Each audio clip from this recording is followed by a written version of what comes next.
I love serial killer movies. I love to see the police detective on the hunt trying to take down the bad guy. And in between two of the greatest serial killer movies ever, we have 1991 Silence of the Lambs and 95 Seven, there was something that was kind of lost in the mix, and that was Copycat, a movie that I watched a hell of a lot during the 90s, and something that I haven't really watched in the longest time. So I was a little bit wary about putting it back on again, because I wanted to see if it lived up to my memory or if it was just another run-of-the-mill generic thriller type movie. The basic plot of this is about Sigourney Weaver's character Helen Hudson. She is a psychologist dealing with serial killers who has an actual run-in with one and almost dies, but she survives this event. The serial killer is locked up, but she is also locked up in her own way. She becomes an agoraphobe. She's stuck in her house. She can't leave. She's terrified constantly in the fear of this man escaping prison and torturing her once again. Then we have Holly Hunter, another fantastic actress who plays Monaghan, this police detective who is looking into these strange murders that are starting to happen. Helen sees this in the news and starts to phone the police station to say that she has a rough idea of what's going on. They go in to speak to Helen, and they start to team up to work together to figure out who is doing these murders. And the murders are rather inventive. It's a nice conceit within this movie. It is about a copycat, a serial killer who is mimicking some of the most famous serial killers in history, or infamous should I say, recreating some of their crime scene photographs down to the last T. But this person's also taunting Helen, breaking into her house, moving things about, leaving clues that they have been there.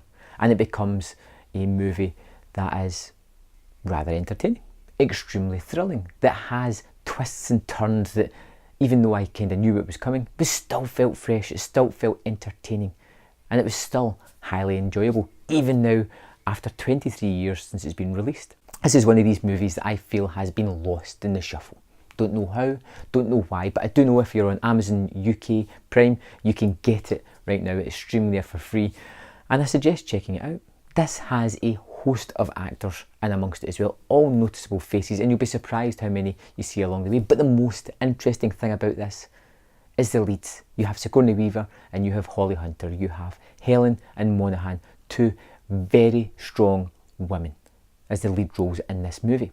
You have Helen, who's a little bit vulnerable but still headstrong, smart, intelligent, and knows how to handle these situations. You've got Monaghan, who's determined, dogged, and can take down this killer. She is more than capable, and amongst her peers she is one of the highest revered police officers for a reason. These are two highly capable women that anchor this movie, in a movie where women are predominantly the victims. They take charge, they take control, and they fight back against this killer. It's also got a couple of great villains in the roles as well. You've got Harry Connick Jr., who plays Darrell Lee Cullum with a glee in his eye. He is almost dead behind the eyes. He is haunting, and he's only in a few scenes, but you get this image of this man who is dangerous, highly dangerous. Then we get the other serial killer, who I won't name just now because, well, let's leave it up to the movie to show you. And I think their performance is pretty terrific as well. The way they have to be chameleon-like to become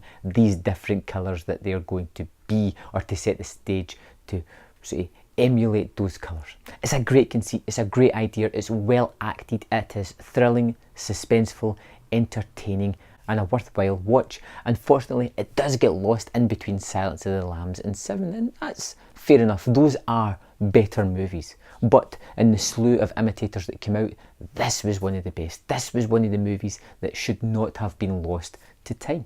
I highly suggest checking this out, and for me, because it's not as good as The Silence of the Lambs or Seven, I'm going to have to give it a really good 4 out of 5, and I highly suggest watching this. I'd love to know your thoughts on the movie, if you've seen it recently, or if you have fond memories of it. Let me know in the comment box below, and I'll see you next time on Man vs Film.